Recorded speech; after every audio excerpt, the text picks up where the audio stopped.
থেকে পানির একটা লাইন দেখতে পাচ্ছি, এই পর্যন্ত ছিল। ২০ তারিখে এই খালটি দীর্ঘদিন যাবৎ ময়লা আবর্জনায় ভরা ছিল। আপনারা অবগত আছেন, মাননীয় প্রধানমন্ত্রী জনাব তারেক রহমানের নির্দেশে ইতিমধ্যে সারা বাংলাদেশে খাল খনন এবং পরিষ্কার অভিযান শুরু হয়েছে। সে আলোকে আজকের মাননীয় প্রতিমন্ত্রী মহোদয় এখানে উপস্থিত আছেন। উনি প্রতিটি জায়গায় সরজমিনে খাল পরিষ্কারের আগে এবং বর্তমান কি অবস্থায় আছে সেটাকে পরিদর্শন করেন নিয়মিতভাবে। সেই কারণে আজকে আমাদের মুসলিম খাল পরিদর্শন করতে এসেছেন।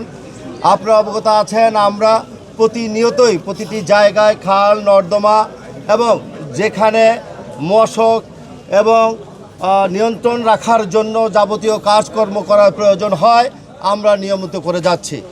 মাননীয় প্রতিমন্ত্রী এখানে উপস্থিতিতে আপনারা দেখেছেন এই খালের আগের চিত্র, এখন বর্তমান চিত্র। আপনি একটু আগে গেলেই দেখতে পারবেন ডি ব্লক মসজিদের পাশে এখন অব্যাহতভাবে আমাদের পরিচ্ছন্ন কর্মীরা ঢাকা উত্তর সিটি কর্পোরেশনের পক্ষ থেকে কাজ অব্যাহত আছে। এই পর্যন্ত 5 তারিখের পর থেকে আমরা এখান থেকে 416 ট্রাক স্লাস অর্থাৎ ময়লা নিচের যে মাটিগুলো আছে সেটাকে অপসারণ করতে সক্ষম হয়েছে সাইডে।